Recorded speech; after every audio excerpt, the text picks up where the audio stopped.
Okay, so you're private chefing, you're doing all this, you're sort of kind of hating life, or you're loving it? I'm hating it. Okay, you're hating Yeah, it. but still not knowing what my other options are really. Okay, you don't feel like you have a calling for something else yet. You're not sure Right. where that's going to take you.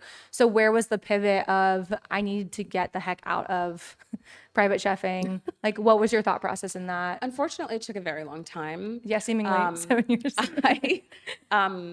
Just some of the things that you encounter as a woman of color in certain families here in Los Angeles. I think you can imagine some of the situations I've been in or the things that have been said to me.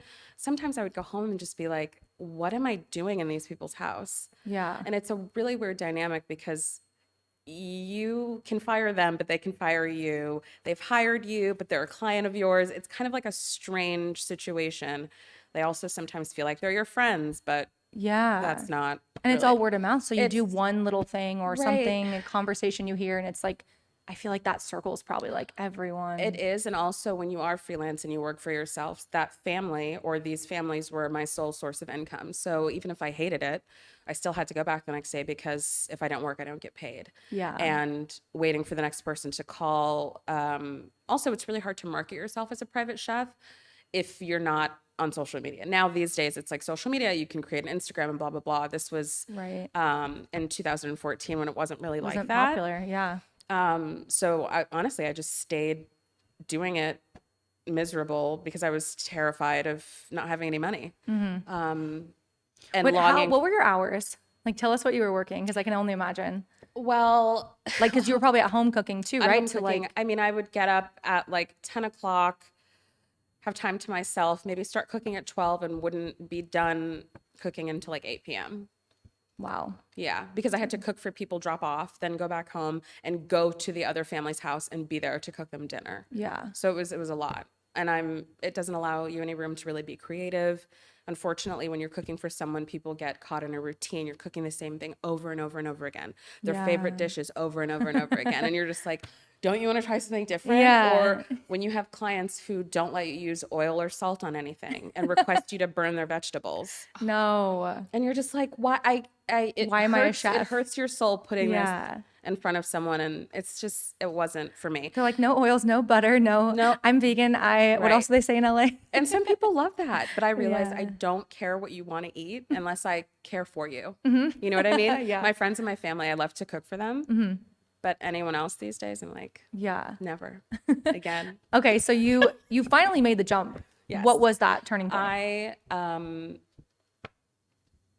did that happen? Oh, I think it was on Craigslist or something weird like that. I saw a job listing for a food stylist at Tastemade, which Okay. I'm sure you've heard of. If not, it's like a food media company that started with the hands and pans videos and just food content on the internet.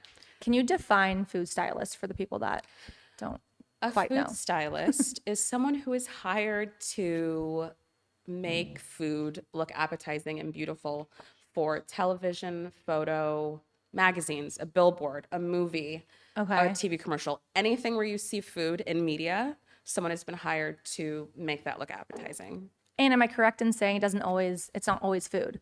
Like you can make I a piece feel- of food out of like clay or something. Not so much anymore. Back in the day, Okay. it was more of that. I think legally now, like for instance, I have not worked for this company. Let's say Ben and Jerry's hired you. You couldn't do like a Ben and Jerry's commercial and use a bunch of fake ice cream. I think that Has to be because that's false advertisement, Okay. you know? So there's something. Can't like Play-Doh it up. Yeah, and also a lot of that stuff doesn't really look real. I mean, if there's doctoring things up, making things look better, maybe putting stabilizers in things so they last longer, or freezing things, you know. But for the most part, everything I use is pretty much real. Okay. Cool. It always looks Well, whatever's yeah. going on at those companies, that's a whole nother. I would love to break into that. What is it? Like a McDonald's or a Burger King or those Oh, places, they have yeah. their food stylists and they don't let anyone in, and they've Yeah. been doing it for years. But So it's you- still food. Yeah. I promise. So you saw a Craigslist ad and you were like, okay, I saw a I'm gonna Craigslist ad. do this. I applied. I got it. And it was, the videos you see on Facebook of hands making food. Mm-hmm. And that kind of started it. And I still actually freelance for them occasionally, but that's what cool. started it. Unfortunately, it wasn't enough for me to quit my day job, obviously. Mm-hmm.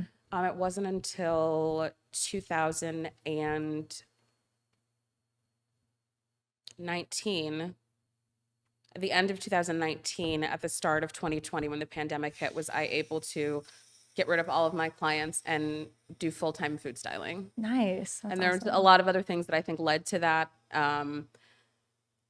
I've been trying to break into food styling for a really long time, and I think it was just really hard. I started taking photos myself to build up my own portfolio because I wasn't able to get a job without any work behind Right. me. So When you meet new people and you introduce yourself as a food stylist, do they ask a bunch of questions, or do you think they Yes. understand? Okay. no, they ask a bunch of questions. Yeah. I think it's a lot of people don't know it exists. Right. Yeah. And that's exactly why I wanted to have you on, is Yeah. like getting that understanding of. So I think you were saying that you now have like an agency you work with, right? That can Right. help you book out. Right. But before that, you were doing all of your own bookings. And what was one, if you can share with us, what was one of the coolest like projects or companies you worked with that you got, on your own just by building up your own portfolio? I think that was earlier this year. I did a Coca-Cola campaign. What? So that was That's really amazing. exciting. Yeah. So what did you do for that? I made the Coca-Cola look appetizing and amazing. Nice. So like when they pour it over the ice and stuff? Yep. Or when the talent, it was a campaign with Halsey. Oh my gosh. So Where she's like painting? Yep. I think I've seen that one. Yeah. Oh my god. Oh you've my seen it. gosh, Yes, that's we so got to sit there and cool. watch her paint the whole day. It was great. Wow. But there are certain things that you have to do to make things look amazing and appetizing and refreshing. And, you got to sell that Coca-Cola. That's amazing. It was really That's fun. so cool. Yeah. What's like the messiest or like weirdest like Working with ice cream is a nightmare. Yeah. Yeah. No food stylist ever wants to work with ice cream. Really? Especially in the summer. We could not work with it in here. Yeah. Well, Let me tell you you would be that. surprised when you go to set sometimes, and they're like, "Oh, by the way, the AC is broken," and you're like, "Great, we're working with How ice do you cream even today." get that? It's Yeah. there's a lot of dry ice involved. Pre-scooping ice cream scoops in the freezer overnight, so they're my rock gosh. solid. Sometimes with that, if it's ice cream in a scene that isn't the ice cream brand, if that makes sense, then you can use fake ice cream, which is a secret mixture of some secret things. Oh, we can't ask about that. No, it's just like frosting and and powdered sugar. But then that's when you can finagle things because work, like you can imagine, it's just a nightmare. What's your favorite thing to work with? Like I beverages versus do love to drink style because they can very excuse me. I do like to drink style. You can cut that out. Don't cut anything out. We just told her you could do that, but actually you can't. Just kidding. It's more authentic. Speaking of, I'm gonna take a drink. I do like to drink style because drinks are very pretty. Flowers and you can pretty garnishes, but Yeah. because I'm a chef and I love to cook, like just beautiful plates of food are my favorite thing to work That's with or cool. to style. I think I really love doing burgers because that's one of They my look favorite things to appetizing. eat. Yeah. So styling a burger is always a lot of fun for me. Now that you style so much though, do you actually cook a lot anymore? Or is you kind of like, or is it just for your family and friends? I don't cook as much as I used to because if I'm on set all day, the last thing I want to do after standing for 8 hours and cooking for 8 hours is to come home and cook for myself. Yeah. But on the days where I'm off, I try to cook for myself. Also, I just need to stop spending so much money eating out. But That's my problem. whatever. Yeah. I do love to cook because I don't have AC. Like right now, I'm not baking. The stove is barely coming on. Oh my gosh. Because Yeah. it's too hot. Yeah. So Oh yeah. Well, we know that. We know that.